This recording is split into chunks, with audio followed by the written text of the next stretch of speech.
జరుగుతున్నటువంటి నేపథ్యంలో నిన్న అల్ట్రాటెక్ సిమెంట్ నేడు బీటీపీఎస్ల ప్రమాదాలు కాబట్టి వర్షంబడి ప్రమాదాలు సాగుతుంటే ఇటు ఫ్యాక్టరీ యాజమాన్యాలు కానీ ప్రభుత్వాలు కానీ కార్పొరేట్ సంస్థలు కానీ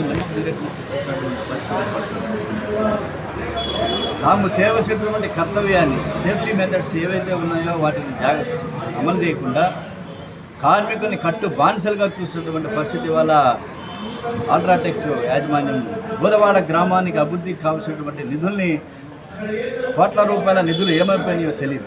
కైంకర్యం చేశారు, ఎవరు కైంకర్యం చేశారో వారు బహిర్గతం చేయాలి. అలాగే ఫ్యాక్టరీకి సంబంధించినటువంటి పర్యావరణం కానీ లేదా అక్కడ ఉన్నటువంటి సేఫ్టీ మెథడ్స్ ఏవైతే ఉన్నాయో సేఫ్టీ మెథడ్స్ కార్మికులు కొద్ది రోజులుగా చెప్తున్నా కూడా యాజమాన్య నిర్లక్ష్యం ఇవన్నీ కూడా పెద్ద ఎత్తున కలిసి వాళ్ళు 16 మంది క్షతగాత్రులయ్యారు. బూడిదైపోయినటువంటి పరిస్థితి వాళ్ళంతా కూడా 3 చనిపోయారు. స్వామి నాయక్, అర్జున్, అలాగే ఆవుల వెంకటేష్ నాయక్ ముగ్గురు కూడా చనిపోవడం జరిగింది.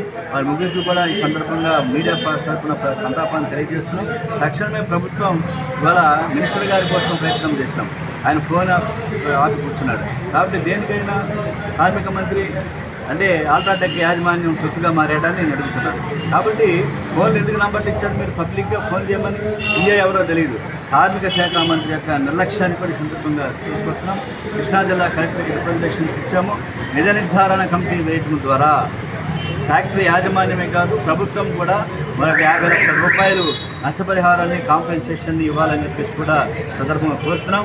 కంపెనీ 50 లక్షలు, అలాగే క్షతగాత్రులకు 25 లక్షలు, వారు తిరిగి స్వస్థత చేకూరేంత వరకు కూడా గౌరవ వేతనంగా నెలకు 1 లక్ష రూపాయలు ఇవ్వాలని చెప్పి, ఎందుకంటే బతుకుతారో లేదో తెలియదు. కాబట్టి ఈ పరిస్థితుల్లో ఉన్నటువంటి నేపథ్యంలో ప్రమాదాలకి కారణభూతమైనటువంటి మాఫియా, ల్యాండ్ మాఫియా ఉన్నటువంటి నేపథ్యంలో ఈ మాఫియా నుంచి కార్మికుల్ని కట్టుబానిసలుగా ఉన్నటువంటి వాళ్ళ సంఘాలు లేవు, అక్కడ యూనియన్స్ లేవు. కాబట్టి ఎవడు అధికారంలో ఉంటే వాడిదే రాజ్యం. కాబట్టి అధికార ప్రతిపక్ష పార్టీల మధ్య సాగుతున్నటువంటి ఈ దొంగాట ఏదైతే ఉన్నదో దోచుకునేటువంటి తత్వాన్ని బహిర్గతం చేయాలా. జిల్లా కలెక్టర్ స్పందించాలి. నిజ నిర్ధారణ కమిటీ వేయడం ద్వారానే ఇది సాధ్యపడుతుంది. లేదా జ్యుడిషియల్ ఎంక్వైరీకి పిలిపించి ఘటనకు బాధ్యమైనటువంటి అల్ట్రాటెక్ యాజమాన్యాన్ని కఠినంగా శిక్షించాలి. ప్రభుత్వం తన బాధ్యత నుంచి తప్పించుకోజాలదు. నైతికంగా ప్రభుత్వం కూడా 50 లక్షల కాంపెన్సేషన్ ఇవ్వాలని చెప్పి సందర్భంగా ఈ రౌండ్ టేబుల్ సమావేశం డిమాండ్ చేస్తుంది.